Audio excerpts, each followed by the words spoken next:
다음 날이 주말이어서 얼마나 다행이었던지, 아니었더라면 남편은 한숨도 못 자고 출근을 할 뻔했네요. 그런 남편의 정성스러운 간호 덕분인지 저는 밤사이 많이 나아졌습니다. 남편은 그러고도 안심이 안 되는지 아침까지 저를 지켜봤고, 그래서 제가 오전 늦게 일어났을 때는 뒤늦게 잠든 남편이 정신없이 골아 떨어져 있었죠. 인기척을 내도 일어나지 못하는 남편을 보니 간밤 얼마나 고됐을까 싶어서 저도 그런 남편을 계속 자게 두려 했어요. 최대한 조용하게 하려고 발소리도 내지 않으려는데 남편의 핸드폰에서 자꾸 알람 소리가 울리는 겁니다. 주말 오전부터 수십 개의 카톡을 보내는 게 대체 누군지 시끄러운 카톡 알람 소리에 저는 남편의 핸드폰을 열어볼 수밖에 없었어요. 불이 나게 카톡을 하던 사람은 다름 아닌 시어머니였어요. 남편에게 답장이 없어서 그런지 답장을 재촉하듯 계속 연락을 하시더라고요. 그래서 어쩔 수 없이 남편의 카톡을 들여다본 순간 저는 큰 충격을 받을 수밖에 없었습니다. 아들, 왜 연락이 안 돼? 엄마가 말한 거 생각했니? 우리는 다 너만 기다리고 있잖니. 날짜 좋은 날 있다고 말했던 거 기억하지? 꼭 그때 맞춰야 한다. 아들, 왜 답이 없어? 오늘도 일하느라 바쁜 거야? 또 설마 걔 때문에 고생하고 있는 건 아니겠지? 아들, 시간 괜찮으면 주말에 새 며느리랑 같이 볼까? 아들, 새로운 며느리는 임신 언제 하니? 어젯밤부터 오늘 오전까지 시어머니가 남편에게 보낸 수십 개의 카톡은 도통 알아들을 수 없는 말들이었습니다. 하지만 눈에 들어오는 새 며느리에 대한 이야기는 알아듣지 못해도 충격일 수밖에 없었죠.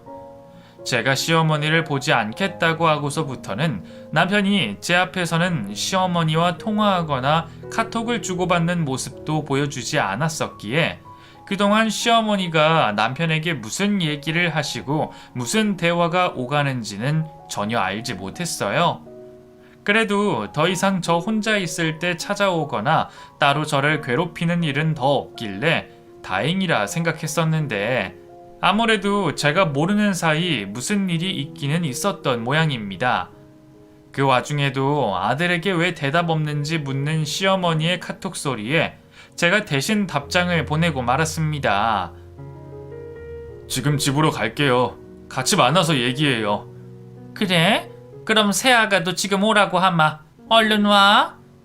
잠들어 있는 남편을 깨워서 자초지종을 물어봤자 저를 걱정한다는 이유로 솔직하게 말하지 못할 남편을 알기에 저는 제가 직접 시어머니를 찾아가서 진실을 확인해 보고 싶었습니다. 새 며느리가 대체 뭔지, 임신 얘기는 또 뭘까 모르겠지만 정말 누군가가 있는 거라면 제 두 눈으로 봐야겠다 싶었어요. 그렇게 저는 조금은 이성을 잃은 채로 택시를 잡아 타고 곧장 시댁으로 향할 수밖에 없었습니다. 설마 이런 식으로 시댁을 찾아가게 될 줄은 몰랐는데 말이에요. 그렇게 급히 시댁으로 달려간 저는 시댁 초인종을 눌렀고 안에서 누군가가 제게 문을 열어줬습니다. 당연히 시어머니일 거라고 생각했던 저는 순간 낯선 젊은 여자의 모습에 깜짝 놀랄 수밖에 없었어요. 시어머니가 말하는 그 새 며느리가 와 있을 수도 있겠다 싶기는 했지만 그 새 며느리가 이 여자인 줄은 상상도 하지 못했죠. 놀라운 새 며느리의 정체는 이미 제가 알고 있던 사람이었습니다. 너무 오랜만이라 저도 순간 헷갈렸지만 분명 그때 본 그 여자가 맞는 것 같았어요. 그 여자는 시어머니가 자주 다니시던 점집의 젊은 무당이었습니다. 당신 그때 그 무당 아니야?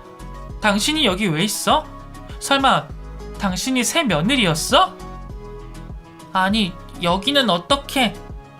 내가 할 소리지. 당신이 어떻게 여기 있어? 진호 왔니?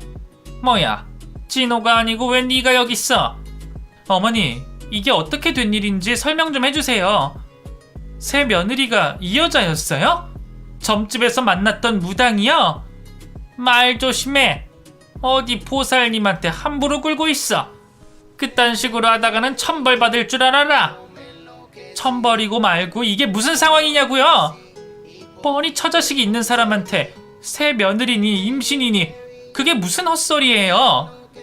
대체 무슨 생각을 하고 계신 거냐고요? 처자식은 무슨 처자식? 그게 우리 진호애가 맡기는 한 거냐? 그런 말도 안 되는 건 절대로 하지 말라고 그랬는데 시험관인지 뭔지 그런 식으로 가진 애가 어떻게 우리 진호애가 될 수 있어? 그래서 우리 진호 너랑 헤어지게 하고 다시 결혼시킬 생각이다. 진호가 너 출산할 때까지만 기다려달라고 그래서 내가 참고 있었던 거지. 그게 아니었으면 내가 당장 니년 머리채 잡아서 끌어낼 생각이었어. 그러게 처음부터 내 말 듣고 우리 보살님이랑 결혼했어야 하는 건데 내가 이 두 사람 궁합에 택일까지 받아놓고는 아들 고집 못 이겨서 너 같은 거랑 결혼을 시켜서 이 사단이 난 거 아니야?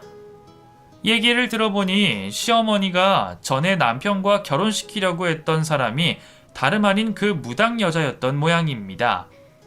점집을 그렇게 드나들더니 어디서 세뇌라도 받은 건지 말도 안 되는 무당 여자랑 자기 아들을 결혼시킬 생각을 했었나 봐요.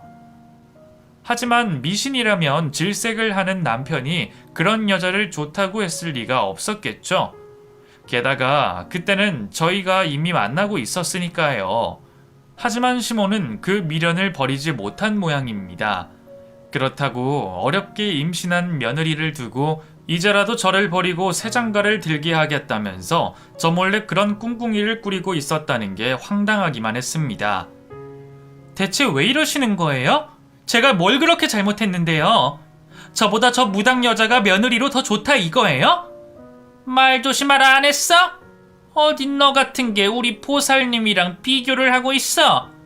너 같은 건 발끝도 못 따라오지. 우리 보살님이었으면 진작에 임신해서 떡두꺼비 같은 손자 낳았을 텐데 괜히 너랑 결혼시켜서 내 아들만 고생했지. 그러니까 모두의 행복을 위해서라도 네가 사라져주는 게 답이야. 이제라도 알았으면 네가 알아서 떨어져.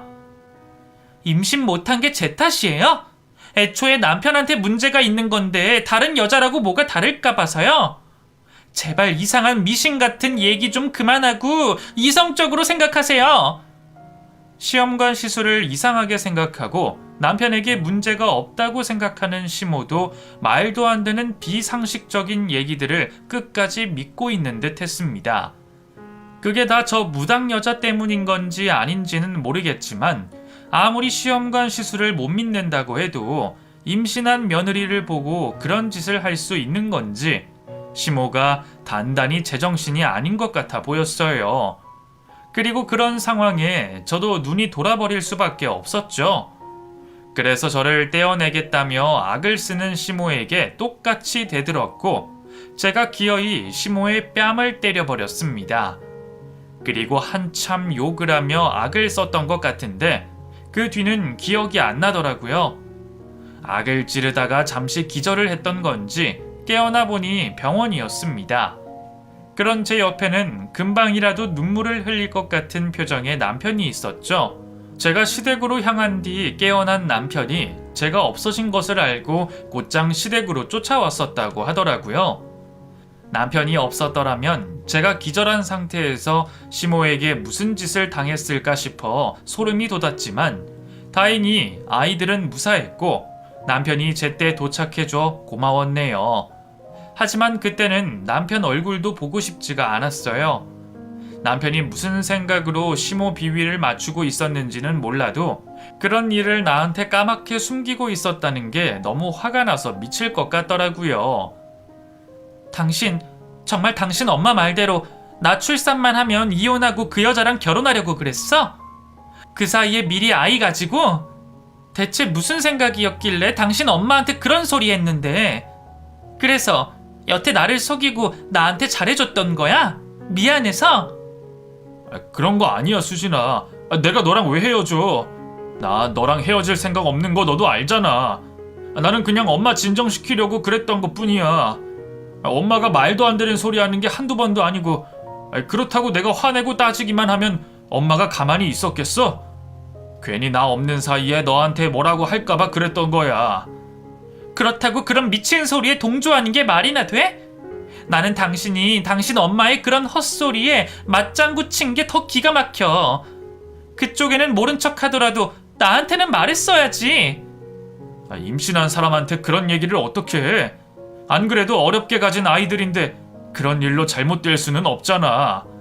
나중에 다 말하려고 그랬어. 진짜야. 그럼 차라리 제대로 화를 내고 그때라도 연을 끊어버렸어야지. 왜? 아직도 당신 엄마랑 연을 못 끊겠어? 그럼 나랑 끊어. 나도 이제 당신 엄마랑 엮이고 싶지가 않아. 그 사람이 나한테, 우리 아이들한테 무슨 짓 할지 무서워 죽겠어. 그때 저는 너무나 화가 났고 시어머니에 대한 미움 때문에 남편까지 미워지는 상황이었습니다. 왜 내가 남편과 결혼을 해서 이런 일들을 겪어야 하는 건지 그 모든 것들이 더 이상 참고 견딜 수가 없었어요. 그래서 결국 또다시 제 입으로 이혼 얘기를 꺼내고 말았죠. 무슨 일을 겪더라도 남편과 헤어질 생각은 안 할 줄 알았는데 그때 임신 중이던 저는 남편보다도 뱃속의 아이들이 더 중요했습니다. 그래서 나와 아이들을 지키기 위해서라면 사랑하는 남편과도 헤어질 수 있겠다 싶었죠. 그렇다고 정말 헤어지고 싶지는 않았지만 그 방법밖에 없다면 어쩔 수 없다고 생각했어요. 이혼이라니 수진아, 제발 그러지 마. 내가 다 잘못했어. 나도 엄마가 좋아서 숨기고 있었던 게 아니야. 그냥 혹시라도 엄마가 너한테 해코지 할까봐 그때까지라도 내가 상황 파악하면서 지켜보려고 했던 거야. 그리고 정말 출산하고 나면 다 말하려고 했어. 네가 원한다면 이사도 가고 엄마랑 다시는 안 보고 살 생각도 했었다고. 다만 조금이라도 안 좋은 일을 만들고 싶지 않아서 기다렸을 뿐이야. 나한테는 너랑 우리 아이들이 가장 소중해. 나도 이번 일로 충격받았고 엄마랑 더 안 보고 지낼 거야. 꼭 그렇게 할게. 나 믿어줘. 남편도 그 결단이 쉽지는 않았겠지만 저와 남편이 함께 하려면 결국 그 방법밖에는 없었어요. 그래서 저희는 시모와 완전히 연을 끊기로 작정하고 곧바로 새 집으로 이사까지 갈 계획을 세웠죠. 조금이라도 빨리 시모를 끊어내고 싶은 생각에 저는 배부른 몸으로 집을 보러 다니는 고생도 마다하지 않았어요. 그렇게 마음에 드는 집을 구하게 된 저희는 마침 이사 날짜까지 딱 맞아 떨어지면서 출산 예정일 전에 이사를 할 수 있게 됐습니다. 다행히 그때까지는 시모도 별 반응 없이 조용했어요. 자기도 화가 났다는 건지 남편에게도 연락을 하지 않더라고요. 남편이 혼자 이사를 하는 동안 친정에서 머물고 있던 저는 부모님께 상황을 알렸습니다. 당연히 새 며느리나 자세한 설명까지는 드리지 않았지만 그 전에도 시모가 제게 어떻게 하셨는지 알고 계시기에 저희가 시댁과 인연을 끊는 것을 안타까워 하시면서도 차마 말리지 못하셨죠. 다만 사위에게는 미안하고 고마우신지 저희 일에 많은 도움을 주기로 약속해 주셨죠. 그렇게 저는 출산 예정일쯤 되어 무사히 아이를 낳게 됐습니다. 첫 출산에 쌍둥이라 난산이 예상됐지만 임신 중에 고생한 보람이 있었는지 막상 출산 당일에는 진통도 길게 겪지 않고 생각보다 무난하게 출산을 할 수 있었어요. 딸아이가 먼저 고개를 내밀었고 그 뒤로 2분 간격으로 아들이 태어났습니다. 두 아이 모두 정상 체중으로 건강하게 태어났다는 소식에 주변에서도 모두들 다행스러워했어요. 저희 부부의 고생을 아시는 분들 모두 저희에게 축복을 빌어주셨죠.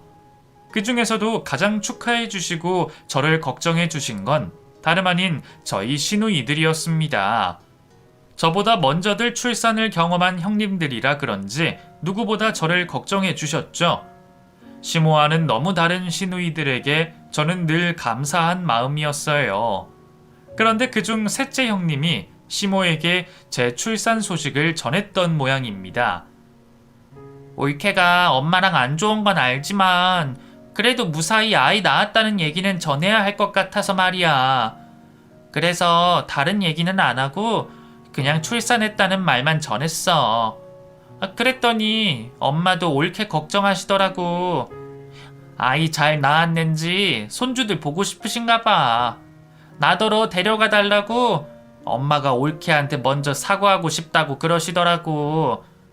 물론 올케가 허락해야 할 것 같아서 거절했는데 혹시 올케 생각은 어때? 엄마한테 사과받고 싶지는 않아? 나야 뭐 올케한테 강요하는 건 아니지만 그래도 계속 안 보고 지낼 거 아니면 이제 슬슬 화해하는 게 어떤가 해서. 좋은 날 시모 얘기를 듣게 되니 기분이 좋지는 않았지만 그래도 형님에게 악감정은 없었습니다. 형님들이야 저희들 사이에 무슨 일이 있었는지 그 사정까지는 모르시니까 시모가 제게 사과하겠다고 하는 그런 헛소리도 믿으셨겠죠.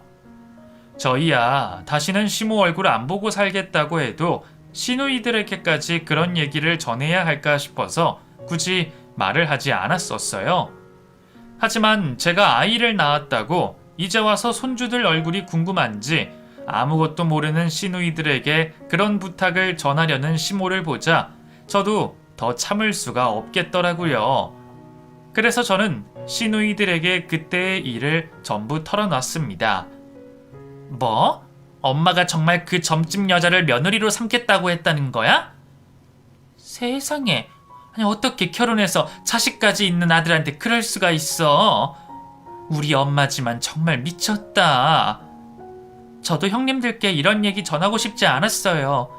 저희야 어쩔 수 없이 인연을 끊었다고 해도 형님들은 또 사정이 다르시니까요.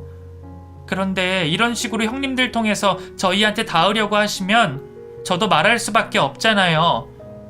솔직히 어머니가 그 점집 드나들면서 또 무슨 일을 벌이실지 걱정도 되고요. 이미 남의 얘기는 안 들으시는 것 같지만 형님들도 아셔야 할 것 같아요. 나는 그것도 모르고 내가 괜히 오지랖 부려서 엄마한테 괜한 소리를 전했나봐. 미안해 올케. 그러게 너는 가만히 있으면 중간이나 가지. 뭐하러 괜히 그랬어. 내가 엄마 앞에서 진호 얘기도 꺼내지 말라 그랬잖아. 아니 나는 엄마가 자꾸 연락 와서 물어보니까 진짜 걱정해서 그러는 줄 알았지. 다시 한번 미안해 올케. 괜찮아요. 저 형님 탓 안 해요. 모르시고 그러신 건데요. 그래도 앞으로는 저희 얘기 전하지 말아주셨으면 좋겠어요. 이해하시죠? 그럼 당연하지. 그리고 솔직히 말하면 우리도 엄마한테 완전 정 떨어진다. 같은 여자 입장에서 우리 시어머니가 그랬다고 생각하면 정말 끔찍하네.